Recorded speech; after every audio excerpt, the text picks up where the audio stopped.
찬양대 감사합니다. 애쓰셨습니다. 요즘 찬양이 점점 은혜로워집니다. 그것이 지휘하는 분의 역량일 것이고 또 찬양대장의 역량일 것이고 찬양대 한 분 한 분이 기도하시면서 찬양을 준비하는 것이 여러분도 느껴지시죠? 이럴 때는 신속하게 이해하셔야 돼요. 왜 남의 일이라고 뭐 되거나 말거나 감사합니다. 그리고 오늘 우리 교회도 꽤 많은 분들이 지방으로 내려가셔서 자리가 좀 많이 비었습니다만 또 그곳에 가서 예배를 잘 하실 줄로 압니다. 서울에 오셔서 또 부모님 집에 오셔서 예배하느라고 오늘 우리 교회에 오신 분들을 주님의 이름으로 환영합니다. 잘 오셨습니다. 옆에 있는 분들하고 한번 인사하십시다. 새해 복 많이 받으세요. 또 반대편에 있는 분하고 인사하실까요? 새해 복 많이 받으십시오. 네, 잘 오셨습니다. 잘 오셨어요. 지방으로 내려가신 분들은 그곳에서 예배를 하시면 되고 서울을 지키는 우리는 서울에서 하나님 앞에 예배를 하도록 하라 하셨으니 이것도 감사 저것도 감사. 오늘 함께 나누려고 하는 말씀의 제목이 다른 흉년입니다.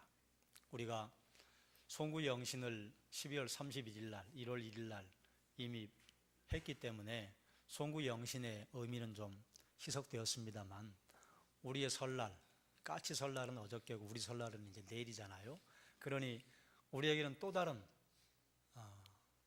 송구 영신입니다. 그래서 한 해를 다시 생각을 하며 우리가 말씀 앞에 서야 할 필요가 있겠다. 그래서 말씀의 제목을 다른 흉년이라 정했습니다. 부모님들이 농사하시는 분들 계시죠? 그리고 또 여기 계신 어르신들 중에는 이전에 농사를 지으셨던 분들도 계시잖아요. 농부가 흉년을 만나면 참 어렵습니다. 진짜 어렵습니다. 요즘이야 지하수도 있고 또 스프링클러도 있지만 불과 20, 30년 전만 해도 가뭄되면 꼼짝없이 하늘을 쳐다보는 수밖에 없었잖아요. 저수지에서 물을 푸는 것도 한계가 있죠. 가뭄되면 저수지도 말라요. 그러니 가을에 추수할 것이 없으면 참 허망하지요. 대단히 힘듭니다. 이게 꼭 농사뿐이겠습니까?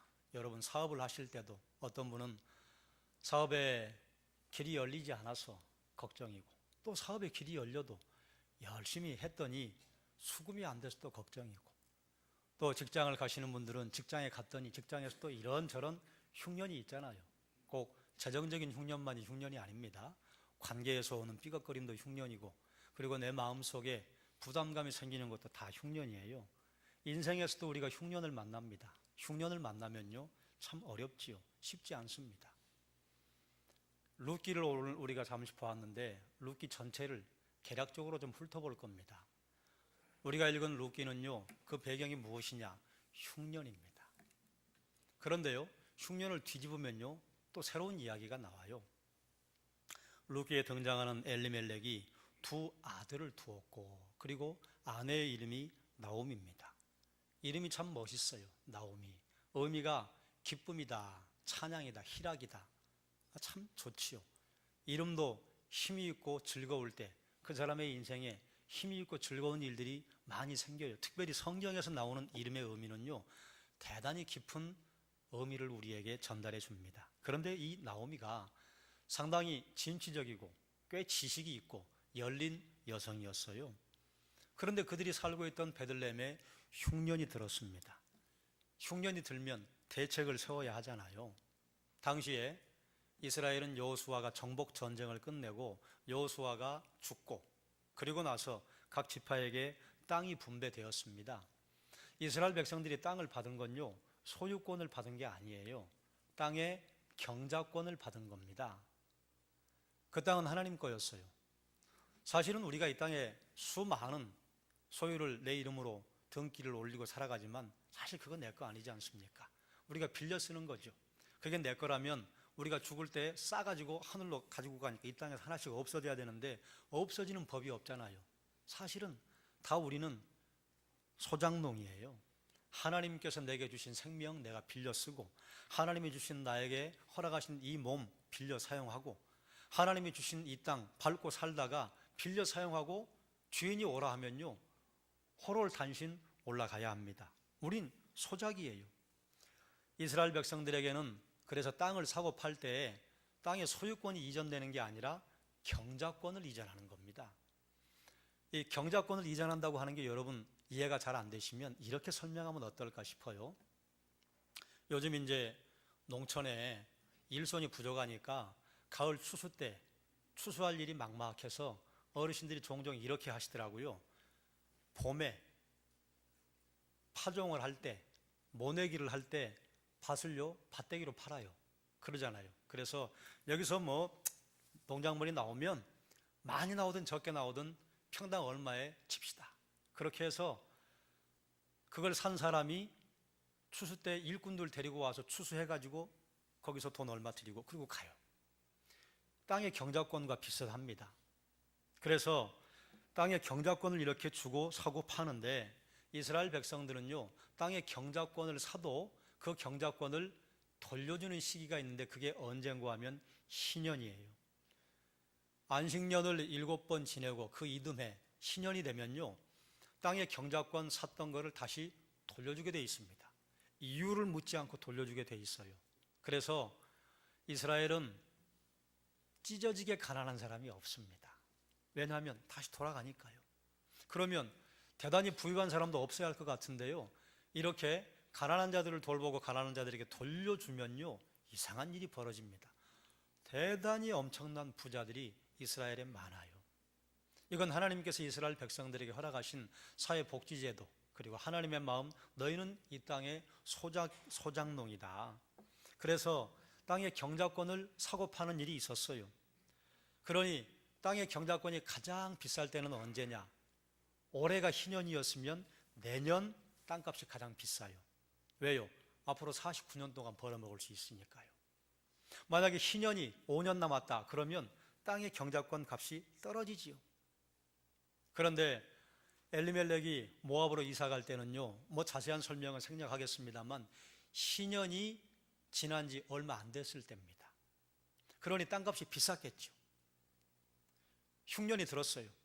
흉년이 들어서 희년이 오래 남은 시점이니까 땅을 처분하면 값을 많이 받을 수 있었다 그 말이에요. 그래서 땅을 처분하고 모압으로 이사를 가버립니다.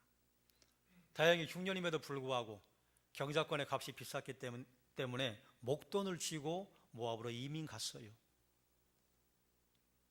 당시 모압에는 풍년이었거든요. 괜찮았거든요. 그런데 풍년인 줄 알고 갔더니 거기서 흉년을 만났어요. 어떤 흉년을 만났느냐?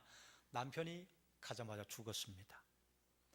요즘이야 남편이 먼저 가도 어찌어찌 살아가잖아요. 그런데 농경사회, 목축사회, 남자가 노동력을 제공해야 가정이 번창하는 그 시대는요, 남편이 죽는다고 하는 건 어마어마한 흉년입니다. 그래도 나오미에게 소망이 있었어요. 두 아들이 남았잖아요. 말론과 기럨이 남았어요.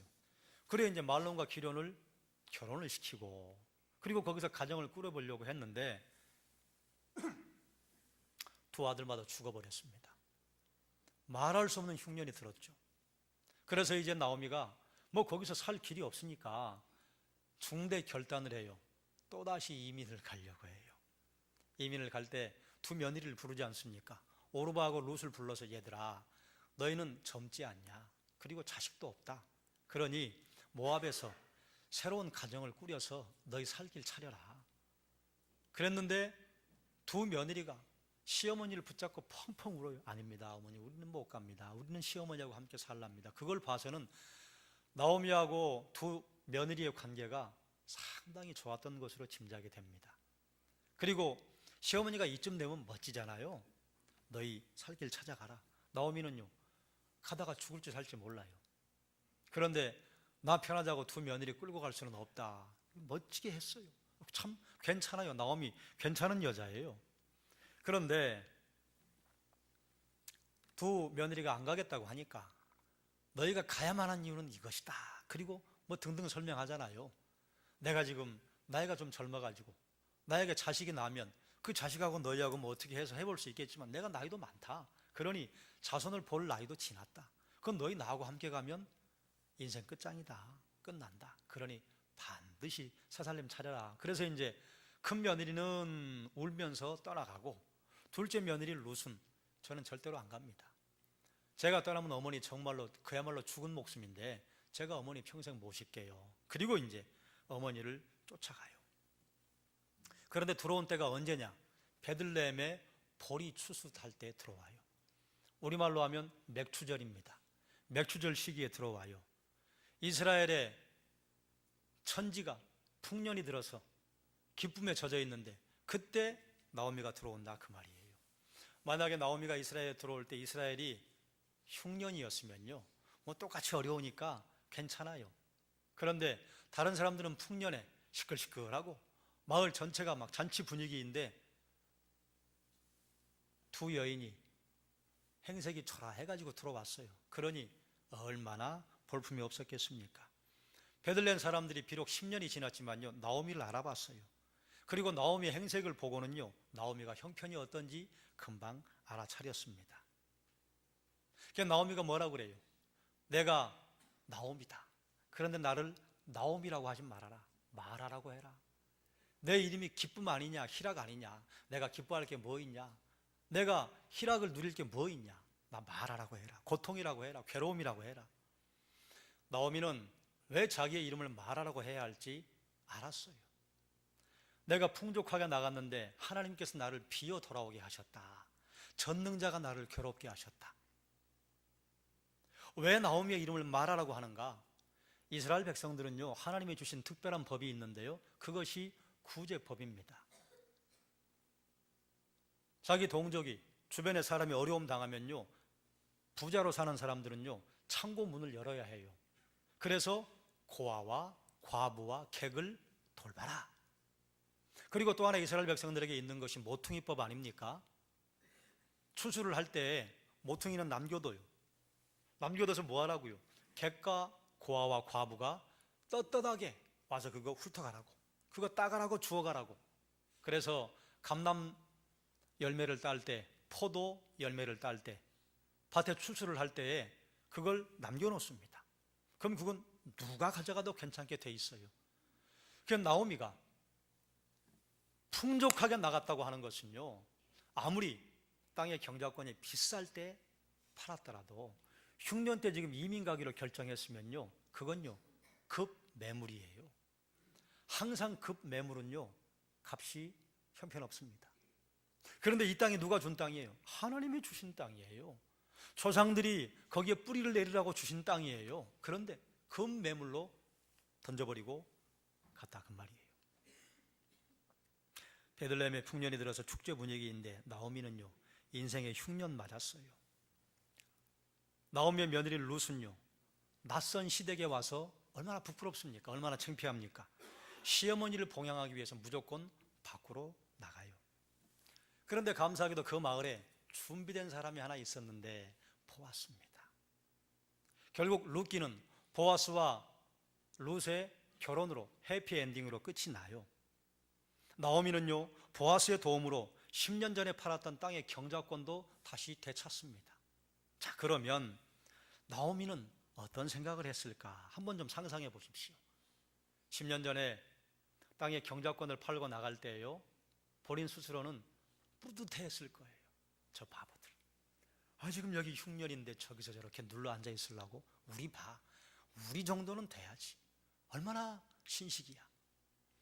모압당으로 가서 거기서 풍족하게 살다가 다시 돌아오면 되지. 이렇게 생각했을 거예요. 자기가 발빠른 대처를 했다고 생각했을 것입니다. 그런데 10년이 지난 다음에는요, 다시 제자리예요. 제자리인데 풍족하게 제자리가 아니라 모든 걸 다 비고 비인 상태, 거지가 돼서 돌아왔다 그 말이에요. 만약에 보아스가 없었다면 그해 겨울 나오미와 룻은요 굉장히 고생했을 거예요. 여러분, 이스라엘에도 겨울이 있습니다. 예루살렘, 베들레헴도 겨울 되면 눈이 와요. 우리는 거기가 중동 지역 부근이기 때문에 항상 날씨가 좋을 거라고 생각하지만 거기도 사계절이 있습니다. 겨울 굉장히 춥습니다. 그런데 아무것도 없이 들어간 두 여인이 겨울을 어떻게 보내겠어요? 민첩하게 그리고 발빠르게 대응했던 나오미와는 다르게 미련할 만큼 우직하게 흉년을 버텨낸 사람이 있는데 보아스라. 나오미가 보아스의 동시대 사람이기 때문에 당시 이스라엘이 어느 시대인지 우리가 좀 볼 수 있어요. 룻기 4장 21절과 22절에 보면요, 살몬은 보아스를 낳았고 보아스는 오벳을 낳았고 오벳은 이새를 낳고 이새는 다윗을 낳았더라. 그런데 마태복음 1장 5절은 여기 하나를 더 끼워 넣습니다. 살몬은 보아스를 낳았고 그 사이에 무엇이 있느냐? 살몬은 라합에게서 보아스를 낳았다. 살몬이 누굽니까? 여리고성을 무너뜨리기 전에 여리고성을 정탐하러 들어갔던 정탐꾼 중에 한 사람이잖아요. 그러니 그 정탐꾼이 라합과 결혼해서, 그리고 지금 보니까 라합은 등장하지 않는 거 보니까 죽은 것 같아요. 보아스가 당시에 나이가 한 50대나 60대 노인이에요. 어르신이 된 나이예요. 그 정도 되었으니까요, 대충 시간이 어느 정도 지났겠는지 짐작할 수 있지 않아요? 한번 희년이 돌아가고 그리고 새로운 희년을 향해서 가는 시점이에요.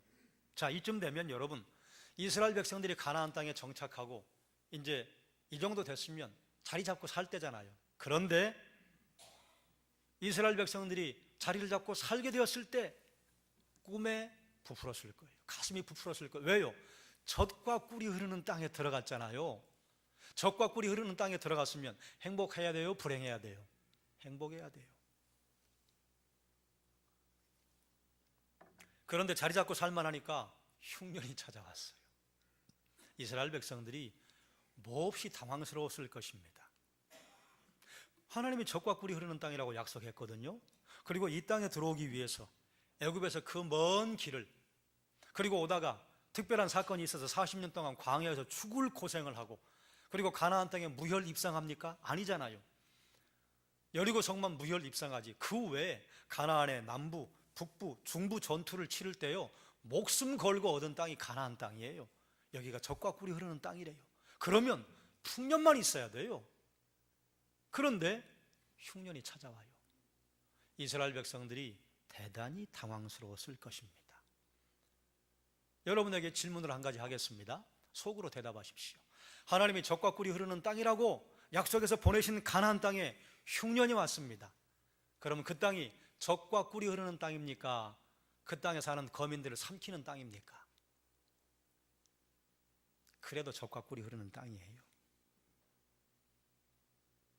나오미의 실수가 여기에 있었습니다. 여러분, 나오미만 그런가요? 신앙생활을 하면 모든 것이 잘되고 그리고 하나님께서 우리를 형통하게 하실 것이라고 우리는 생각하고 꿈을 꿉니다. 그런데 성도에게 흉년이 찾아옵니까? 비껴갑니까? 흉년이 와요. 여러분, 새로운 사업을 시작할 때 얼마나 가슴 부풉니까? 그리고 나름대로 계획이 있으시잖아요. 그런데 풍년만 옵니까? 흉년도 와요. 교회가 거룩한 일을 시작해 보려고 할 때에 얼마나 우리가 기도 열심히 하고 그리고 하나님 앞에 가슴 부풀어서 시작을 합니까? 그런데 거기에 풍년만 오나요? 흉년도 와요. 이게 문제예요. 풍년만 올 줄 알았더니 흉년이 왔어요. 여호수아가 죽은 이후에 대충 시간을 좀 계산해 본다면 살몬이 죽고 라합이 죽고 보아스가 60여 세 되었으니 뭐 대충 이쪽 저쪽 한 50에서 60년 정도가 지났을 거라 그 말이에요. 가나안 땅에 들어간 다음에 이때 이스라엘 백성들의 형편을 말해주는 것이 사사기인데, 사사기에 뭐라고 합니까? 각기 소견에 오른 대로 하더라. 소견에 오른 대로 하던 것이요, 사람들에게 어떻게 드러나느냐? 개인주의, 가족 이기주의, 지파 이기주의.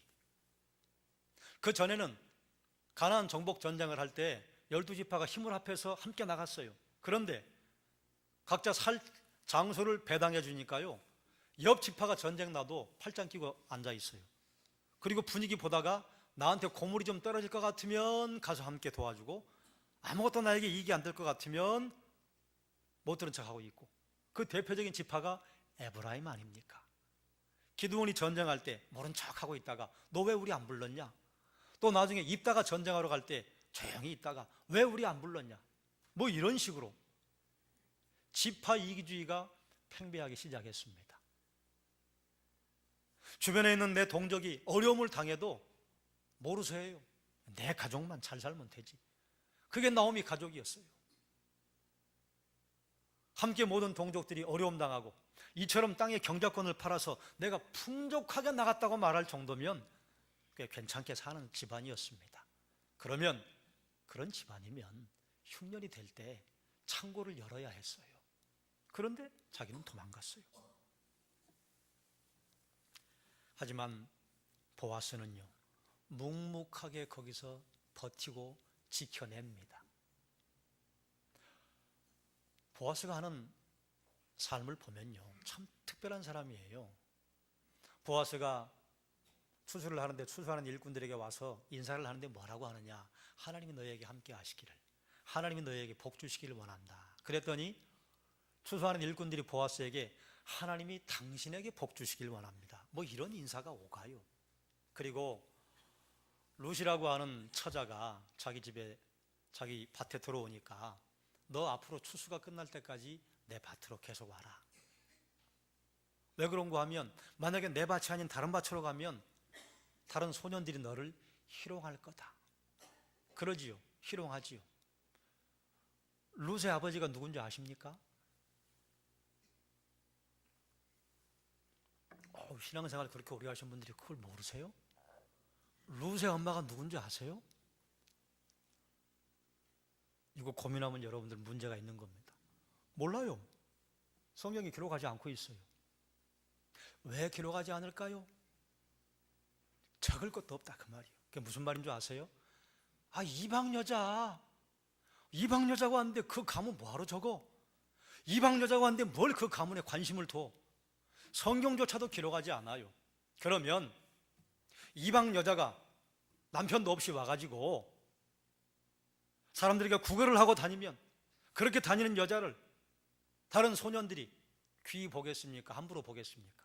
함부로 보죠. 보아스가 그걸 알았어요. 이미 수많은 사람들이 그런 태도로 보는 걸 알았어요. 그러니까 다른 사람 밭에 가지 말고 내 밭에 와라. 다른 밭으로 가면 사람들이 희롱할 거다. 그리고 자기 일꾼들에게요, 룻 앞으로 가면서 추수단에서 좀 줄줄 흘려라. 룻이 주워가도록. 참 보아스 괜찮은 사람이에요. 그런데요, 우린 여기서 한 가지 더 생각해 볼 게 있습니다. 나오미가 밉상입니까? 이쁜 상입니까? 밉상이에요. 왜 밉상인 줄 아시죠? 잘 나갈 때 동족을 버리고 갔어요. 자기 살겠다고. 그리고 모압에서 이제 죽게 되었으니까 이스라엘이 풍년이 됐다더라. 그러니까 어떻게 한번 좀 비집고 들어와 보려고 들어왔어요. 밉상이에요. 여러분, 아들이 이쁘면 며느리가 이뻐요. 그렇죠? 며느리가 이쁘면 손주도 이뻐요. 그런데 아들이 마음에 안 들어요. 며느리 이뻐요? 그런 경우는 드물어요. 며느리가 안 이뻐요. 근데 손주는 이뻐요? 그런 경우는 있기는 합니다. 그런데 거의 대개 며느리가 마음에 안 들면요, 손주도 마음에 안 들어요. 나오미 밉상이에요. 룻을 다른 사람들이 이쁘게 봐줬을까요? 룻도 밉상이에요. 뭐 하다가 굴러먹어가지고 여기 들어왔을까? 사람들이 그렇게 생각할 때 보아스는요, 다른 밭에 가지 말아라. 일꾼들에게 추수단에서 좀 흘려라. 왜 그랬어요? 그게 하나님의 말씀이니까요. 고아와 과부를 구제해라. 그리고 내가 추수하는 추수물에서 일정액을 남겨두어라. 그런데 그것보다 보아스는 더 많이 한 거예요. 여러분, 그럴 때 있죠. 이제 여러분 이제 설 되면, 내일 이제 설이니까 뭐 거의 대개 서울에 계실 것 같은데 또 이제 친척들을 만나시잖아요. 친척 가운데 그런 사람이 있어요. 잘 나갈 때 얼마나 교만하고 얼마나 무시하는지. 그런데 그런 친척이 항상 하늘에서 날아다닙니까? 추락할 때도 있어요. 그런데 풍족하고 잘 될 때 다른 친척 무시하면요, 그 사람이 잘못되면 여러분 마음이 아픕니까? 속으로 깨소금입니까? 깨소금이에요. 어쩌면 그렇게 속이 시원한지. 나오미가 그런 격이에요. 그런 사람에게 도움을 주자? 에이, 율법에 상관만 하지 뭘 그것까지 더 이상 내가 할 필요가 있어. 이게 당시에 이스라엘 백성들의 생각이었어요. 아니, 그보다 더 했습니다. 거봐, 자기 살겠다고 가더니 남편 죽고 두 아들 죽고, 아이고 지금 행색이 저게 뭐냐. 그런데 보아스는 하나님 말씀이니까. 지금 나오미의 신분이 뭡니까? 과부예요. 룻의 신분이 뭐예요? 과부예요.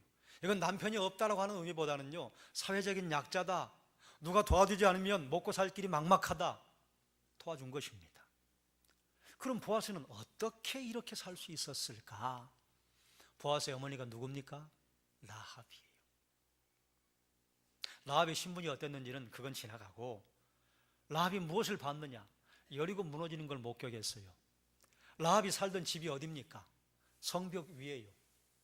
이스라엘 백성들이 여리고를 향해서 진격할 때 무너진 게 뭡니까? 여리고 성이 무너졌습니다. 그러면 성경은 말하고 있지 않지만 우리는 이렇게 상상해 볼 수 있어요. 이스라엘 백성들이 소리를 지르자 여리고 성이 무너져도 와르르 착착착착 무너지는데 라합의 집이 있는 데서 탁 멈췄다, 그 말이에요. 가능하지 않습니까? 그걸 라합이 성벽 위에서 봤어요. 어머나, 성벽이 무너지네. 이거 우리 집은 어떻게 해? 그랬는데 라합의 집 앞에서 탁 하니 멈췄다, 그 말이에요. 이걸 봤어요. 그리고 이스라엘 백성들이 가나안 정복 전쟁을 할 때 아무것도 없는 이스라엘 민족이 가나안의 남부와 북부, 중부를 파죽지세로 몰고 가는 걸 봤다, 그 말입니다. 이스라엘 백성들이 가나안에 들어와서 느끼는 하나님과 라합이 바라보고 깨달은 하나님은요, 달라도 너무 달라요. 그리고 나서 베들레헴에 정착을 해요. 그리고 보아스를 낳았습니다. 아들에게 뭐 말했을까요? 얘야, 하나님이 참 신이시다. 엄마가 이랬는데 하나님이 이렇게 엄마를 살려주셨다. 하나님 말씀대로 살아가는 것이 인생의 성공의 길이다. 하나님을 의지하고 살아가는 것이 인생의 살 길이다. 하나님만 따라가고 하나님의 말씀을 지키는 것이 형통의 길이다. 귀에 못이 박히지 않도록, 귀에 못이 박히도록 가르치지 않았겠습니까? 얘야, 하나님의 말씀 따라 살아가는 것이 지름길이다. 아까 말씀으로 잠깐 돌아가면 하나님께서 젖과 꿀이 흐르는 땅이라고 주셨던 가나안에 흉년이 왔어요. 그 땅이 젖과 꿀이 흐르는 땅입니까? 그 거민을 삼키는 땅입니까? 젖과 꿀이 흐르는 땅이에요. 변함이 없어요. 나오미와 엘리멜렉은요, 아니 젖과 꿀이 흐르는 땅이라며, 그런데 왜 흉년이 와? 이거 뭐 잘못된 거 아니야? 우리 어떻게 해야 돼? 아, 여기 있으면 안 되지, 움직여야지. 보아스는요, 젖과 꿀이 흐르는 땅에 흉년이 왔습니다. 그래도 젖과 꿀이 흐르는 땅이에요. 왜요? 하나님 말씀하셨으니까요. 하나님 약속하셨으니까요. 잠깐 흉년이 올지 모르나 거기서 버틴 것입니다. 하나님께서 젖과 꿀이 흐른다고 했어. 그리고 드디어 풍년을 경험할 때, 흉년을 피해 도망갔던 나오미가 왔을 때 보아스가 무시하는가? 무시하지 않아요. 그리스도인에게는요, 믿음 중요합니다. 그런데 믿음만큼 중요한 게요, 성품입니다. 믿음 좋은데 성품이 형편없다? 그러면 그 믿음을 의심해 봐야 합니다. 믿음과 성품은 함께 가요. 보았어요. 밉상인 나오미. 그리고 나중에 뭐라고? 자기 며느리 자기한테 시집 보내요. 그럼 이게 며느리 살 길을 열어주는 게 아니에요. 뭐 하라고 하는 것이냐? 보아스, 알지? 내 땅 경작권 찾아줘, 이거예요. 그런데 그걸 아는 보아스보다 가장 가까운 친척은요, 난 못하겠네. 왜요? 그 경작권 찾아주려면요, 재산에 엄청 많은 분량이 숭덩 잘려 나가야 돼요. 그런데 보아스 그거 한 거예요.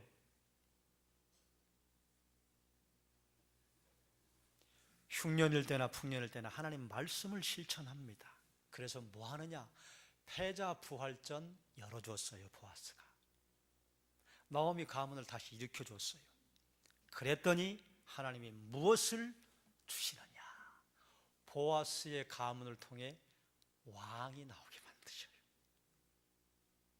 우리 인생의 패자부활전, 수많은 인류의 패자부활전을 열어주시는 예수 그리스도의 혈통이 되게 하셔요. 하나님 말씀대로 하면 손해보는 것 같아요. 보아스 분명히 손해봤어요.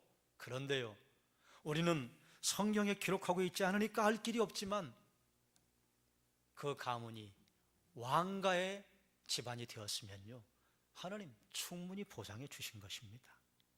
여러분, 살다 보면 흉년을 만날 수 있습니다. 흉년이요, 하나님께서 이른 비와 늦은 비를 때를 따라 주지 않으시면 어쩔 수 없어요. 흉년 맞아요. 그런데 그럴 때 맞는 흉년은요, 다 함께 맞습니다. 또 때로 흉년을 경험할 때 우리의 잘못된 선택으로 인해서 흉년을 만날 수 있습니다. 그런데 이런 흉년은요, 정말 가슴 아파요. 왜요? 다른 사람은 풍년인데 나만 흉년이에요. 어떤 형태의 흉년이든지 흉년을 맞느냐 맞지 않느냐, 이것이 그 사람의 인생을 바꾸는 게 아니에요. 흉년을 만났을 때 어떻게 버텨내는가, 이것이 그 사람의 인생을 바꿉니다. 여러분, 성도에게는 흉년이 없습니까? 있어요. 아무리 우리가 믿음이 좋아도, 아무리 우리가 신앙생활 열심히 해도 흉년 만나요. 그런데요, 성도에게는 주어주시는 복이 하나인데 무엇이냐? 이렇게 하면 흉년을 피할 수 있다, 이렇게 하면 풍년 만난다. 아이고, 가르쳐 주셨네요. 그러니 우리가 풍년과 흉년을 선택할 수 있도록 매뉴얼을 주셨어요. 얼마나 감사해요. 그런데 때로는 하나님께서 이른 비와 늦은 비를 주지 않으실 때가 있다, 그 말. 그 흉년은요, 민족 전체가 당하는 흉년입니다. 그럴 때는 함께 그 고통을 견뎌내는 것이죠. 버텨내는 게 실력입니다. 그래야 다음에 풍년을 기대할 수 있습니다.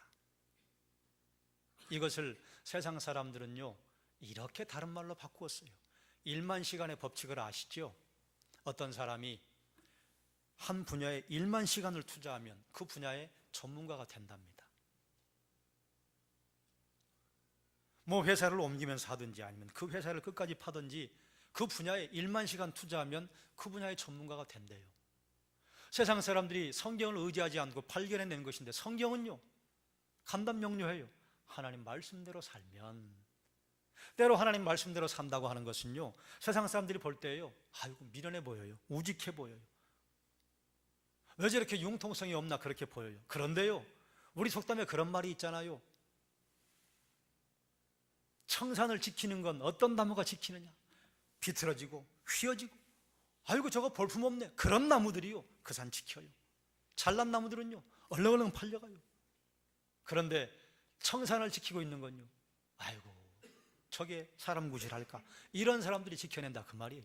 여러분, 세상에 볼 때 참 지혜롭네, 발빠르네, 민첩하네, 잘 되는 것 같은데요, 여러분 인생을 오래 사셨잖아요. 사시고 보니 어떻습니까? 꽤 많은 사람들이 돌아서 결국은 그 자리에 와요. 나오미가 베들레헴을 떠날 때 내가 보아스 같은 사람에게 도움 받겠어? 뭐 이러고 갔을 거예요. 그리고 사람들은 이런 말도 했을 겁니다. 아이고 살모는 여자가 없어서 라합하고 결혼을 해? 안 그래요? 라합이 뛰어난 여인입니다. 시대를 볼 줄 아는 여인입니다. 그런데요, 창녀였잖아요. 그 저런 집안 그랬을 거예요. 그런데요, 그런 집안이 나오미를 살립니다. 어떤 어머니에게 두 아들이 있었는데 두 아들이 사업을 해요. 한 아들은 소금 장사요, 한 아들은 우상 장사요. 날이 쨍쨍 내리쬐면 어머님이 막 고민이에요. 아이고, 우산 장사하는 우리 둘째 아들 큰일 났네. 손가락 빨겠네. 비가 오면요, 또 걱정이에요. 아이고, 소금 장사하는 우리 큰아들 큰일 났네. 어쩔꼬. 그런데 이걸 시선을 바꾸면 햇볕이 쨍쨍 내리쬐면 감사합니다. 소금 장사하는 우리 큰아들 참 돈 많이 벌겠네요. 비가 오면 아이고, 하나님 감사합니다. 우리 둘째 아들도 살길을 열어주시니. 똑같아요. 그런데 어떻게 보느냐, 어떻게 생각하느냐에 따라서 한 분은요 1년 12달 고민이에요. 한 분은요 1년 12달 감사해요. 여러분, 선택입니다. 한 해만이 아니라 설 명절에 여러분 이제 흉년을 경험하시는 분들이 계실 거예요. 형제를 만났더니 아이고, 관계에서 흉년이 오고, 또 재정적으로 흉년도 오고, 또 영적으로도 흉년이 오고, 모두 가정 예배를 드린다면 아무 문제가 없으나 제사를 드린다면 여러분 고민할 것 아닙니까? 흉년이 온다 그 말이에요. 그럼 그 흉년이 나를 힘들게 하는가? 아닙니다. 흉년이 우리를 힘들게 하지 않아요. 흉년을 어떻게 보느냐, 흉년을 어떻게 대우하느냐, 흉년을 어떻게 맞이하느냐에 따라서 행복하고 불행해지는 걸 내가 선택하는 것입니다. 환경이 나를 힘들게 하지 않습니다. 환경을 어떻게 해석하느냐, 내 눈이 나를 힘들게 하기도 하고 행복하게 하기도 합니다. 사랑하는 여러분, 우리는 흉년을 만납니다. 피할 수 없습니다.